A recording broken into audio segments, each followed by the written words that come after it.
ஆண்டவராகிய இயேசுவின் நாமத்தினாலே இந்த காலை வேளையில் கூட உங்களை யாவரையும் வாழ்த்துகிறேன். கர்த்தர் உங்களை ஆசீர்வதிப்பாராக. இந்த நாளிலே கூட 34ஆம் சங்கீதம் 7ஆம் வசனத்தை கூட வாசித்து தியானிக்கலாம். கர்த்தருடைய தூதன் அவருக்கு பயந்தவர்களை சூழ பாளையம் இறங்கி அவர்களை விடுவிக்கிறார். மிக அருமையான வேதவசனம்.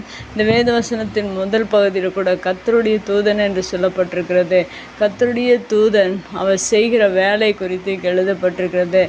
மெய்யாகவே ஒவ்வொருவருக்கும் தேவன் நமக்கு பாதுகாப்பிற்காகவும் நம்மை ஆசீர்வதிப்பதற்காகவும் தூதர்களை வைத்திருக்கிறார்.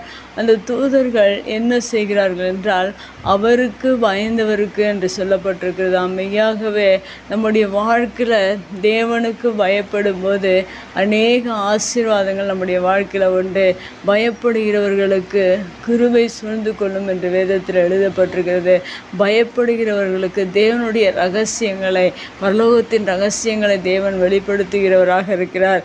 பயப்படுகிறவர்களுக்கு ஆண்டவர் ஒவ்வொரு நாளிலும் அநேக ஆசீர்வாதங்களை கொடுக்குற இந்த வேத வசனத்தில் கூட கர்த்தருடைய தூதர்கள் தேவனுக்கு பயப்படுகிற ஒவ்வொரு பிள்ளைகளுக்கும் தேவன் விடுவிக்கிறவராக இருக்கிறார். நம்முடைய பிரச்சனைகள், நம்முடைய போராட்டங்கள் அநேகம் ஆயிரம் ஒவ்வொரு நாளிலும் அநேக பிரச்சனைகளின் மத்தியில் வாழ்ந்து கொண்டிருக்கிறோம். அந்த பிரச்சனைகளின் மத்தியில் நாம் வாழ்ந்து கொண்டிருந்தாலும் ஒருவேளை நீங்கள் தேவனுக்கு பயந்தவர்களாக இருப்பீர்கள் என்றால் உங்களுக்காக கர்த்தருடைய தூதன் என்ன செய்கிறார் என்று இந்த வசனத்தில் குறிப்பிடப்பட்டிருக்கிறது. அவர்கள் நமக்காக அவர்கள் பாளையம் இறங்கி என்று சொல்லப்பட்டிருக்கிறது.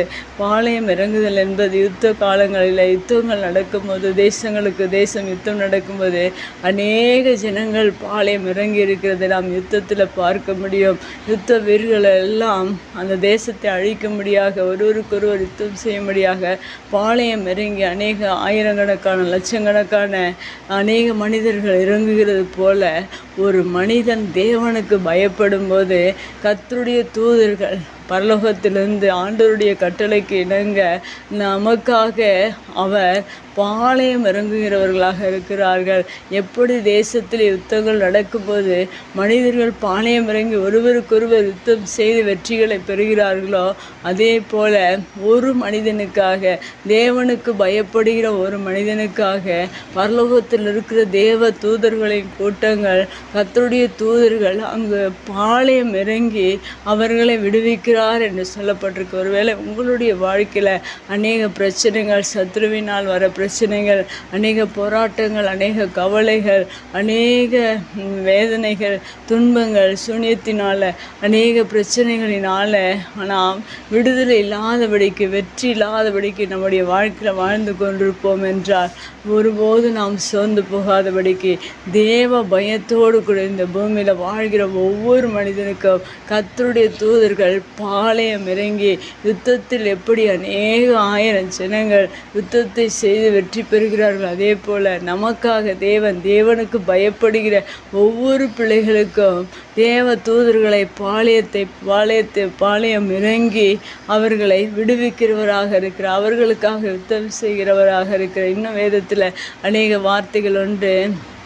கர்த்தர் நமக்காக யுத்தம் செய்வார் என்று சொல்லப்பட்டிருக்கிறது. கர்த்தருடைய தூதர்களை தேவன் பாளையம் இறங்கி அங்கு ஒரு நமக்காக ஏற்படுகிற எப்படிப்பட்ட பிரச்சனையாக இருந்தாலும் அங்கு விடுதலை கொடுக்கும்படியாக தேவ தூதர்கள் இறங்கி வந்து நம்மை விடுவிக்க அவர் வல்லவராக இருக்கிறார். ஒருபோதும் சோர்ந்து போகாதீர்கள். அநேக பிரச்சனைகளோடு வாழ்வீர்கள் என்றால் தேவ பயம் மாத்திரம் நம்முடைய இருதயத்தில் இருக்கும்போது தேவன் மெய்யாகவே அவனுடைய தூதர்களை கொண்டு விடுதலை கொடுத்து நம்மை ஆசீர்வதிக்க வல்லவராக இருக்கிறார்.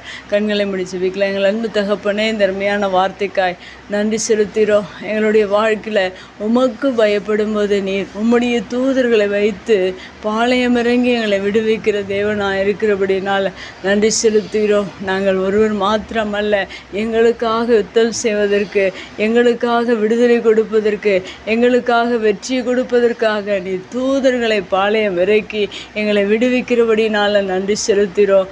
இன்று அநேகருடைய வாழ்க்கையில் பிரச்சனை, போராட்டங்கள் மத்தியில் வாழ்ந்து கொண்டிருக்கிற ஒவ்வொருவருக்கும் நீ தூதர்கள் பாளையம் இறங்கி அவர்களை விடுவிக்கும்படியாக நாங்கள் செபிக்கிறோம். தொடர்ந்து உங்கள் பிரச்சனை எங்களோடு கூட இருக்கட்டும். இயேசுவின் நாமத்தில் ஜெபம் கேள நல்ல பிதாவே, ஆமேன்.